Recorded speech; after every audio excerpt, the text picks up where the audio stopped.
देखो देखो सब लोग ध्यान से देखिएगा। क्वेश्चन क्या है, ए और बी किसी कार्य को 30 दिनों में करते हैं, बी और सी उसी कार्य को 20 दिन में करते हैं। तो पहले लिख देते हैं कि ए और बी उस कार्य को 30 दिन में करते हैं, बी और सी मिलकर के उस कार्य को 20 दिन में करते हैं। ए ने 5 दिन काम किया, बी ने 15 दिन काम किया और सी ने बचे हुए काम को 18 दिन में समाप्त कर दिया। तो सी अकेला अगर उस काम को करे तो कितने दिन में समाप्त कर सकता है? तो चलिए देखते हैं। तो ए और बी उस कार्य को 30 दिन में करते हैं और बी और सी उस कार्य को 20 दिन में करते हैं। तो सबसे पहले आप इसका एलसीएम निकालिए। तो 30-20 का एलसीएम आ जाएगा 60। तो यहाँ से इनकी क्षमता निकल जाएगी 2 और 3। तो ये क्षमता एक ही नहीं है, ए और बी दोनों के मिला के क्षमता 2 है और बी और सी मिला के क्षमता 3 है। अब देखते हैं कि तीनों कितने कितने दिन काम करते हैं। तो सबसे पहले आप देखो कि ए कितना दिन काम किया, 5 दिन काम किया।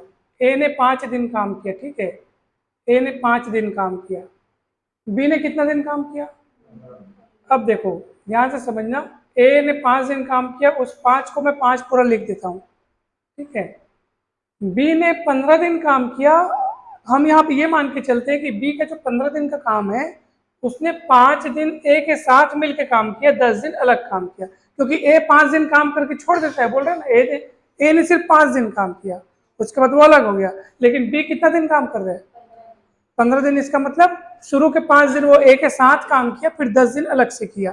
तो देखो इसलिए एक बी का जो 15 दिन है, बी का कितना दिन? 15 दिन को मैं कैसे तोड़ के लिखा हूं?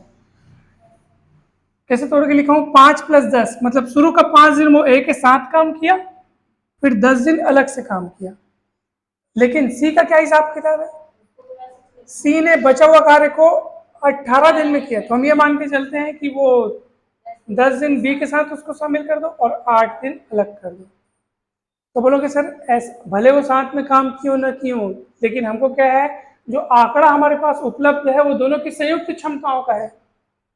हमारे पास 2 और 3 जो क्षमताएं हैं वो ए और बी की साथ में क्षमता है और बी और सी की साथ में क्षमता है। इसलिए ए और बी और सी को मिलाना पड़ रहा है हमको। समझ आ रहा है? क्लियर हो रहा है? तो भले यहाँ पे लिखा है कि आप बोलोगे सर आप ये 10 को आप बी के साथ क्यों मिला रहे हो? सी ने तो बचे हुए काम को 18 दिन में किया। बचा हुआ काम, बचा हुआ काम मतलब ए और बी के निपटाने के बाद के काम को, बचे हुए काम को 18 दिन में किया। फिर भी हमने यहाँ पे क्या लिखा है, 10 दिन जो है वो उसको बी के साथ में मैनेज कर रहा हूँ उसका, ठीक है। तो इसका मतलब ये नहीं कि बी के साथ साथ वो काम कर रहा था। हमको इस आंकड़े को इसलिए एक साथ लेना है ताकि बी और सी मिला करके मैं उनकी संयुक्त क्षमता को लिख सकूं, ठीक है ना? समझ में आ रहा है थोड़ा बहुत? तो चलो ध्यान से देखिएगा, ये ए और बी मिलेंगे। ए और बी की क्षमता कितनी है? 2 दिन, सॉरी हाँ 2 यूनिट, 2 यूनिट प्रतिदिन। तो आप बताओ 5 दिन तक उन लोग कितना काम करेंगे? ये 5 दिन है ना भाई। तो ए प्लस बी का 5 दिन का कार्य कितना हुआ? 5 और उनकी क्षमता 2, टोटल 10 यूनिट हो गया। बी और सी 10 दिन तक कितना काम करेंगे? तो बी और सी 10 दिन तक काम करेंगे, उनकी क्षमता 3 है, तो 30 यूनिट। टोटल कितना यूनिट हो गया?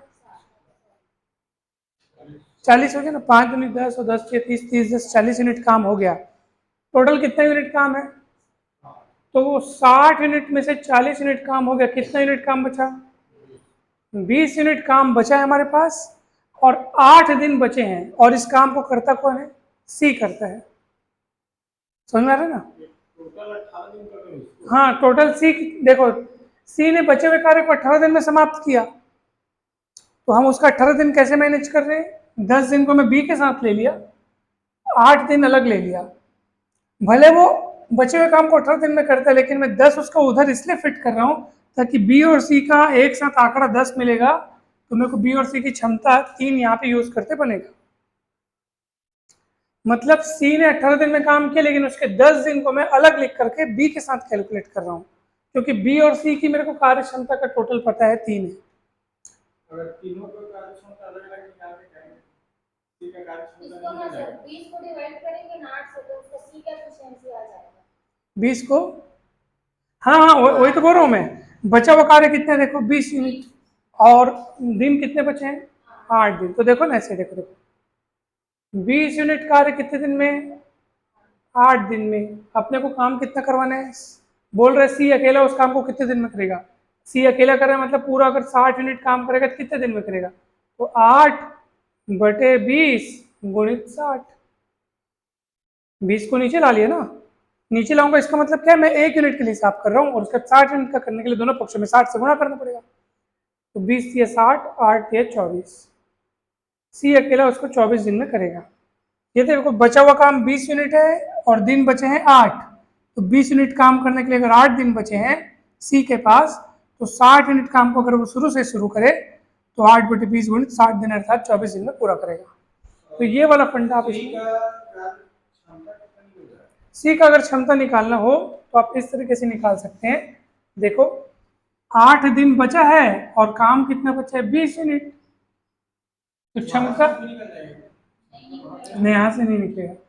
8 दिन में 20 यूनिट काम बचा है तो क्षमता मतलब प्रतिदिन कितना काम कर रहा है उस हिसाब से क्षमता व्यक्त होती है, तो 20/8 करोगे तो क्षमता निकलेगा। एक है ना 1.5 है और बी का 0.5 है, इसमें से पॉइंट में आएगा क्षमता। बहुत बढ़िया। तो ये कितना होगा देखो, 8 दूनी 16 और 8 पंजे 40 यानी 2.5। तो बाद में बन पाया सर। 2.5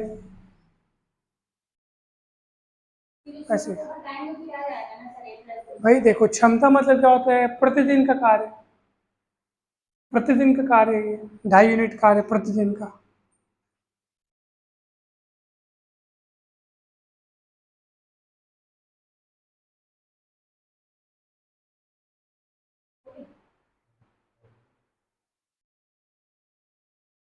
ठीक है, समझ में आया, थोड़ा बहुत तो आया होगा भाई।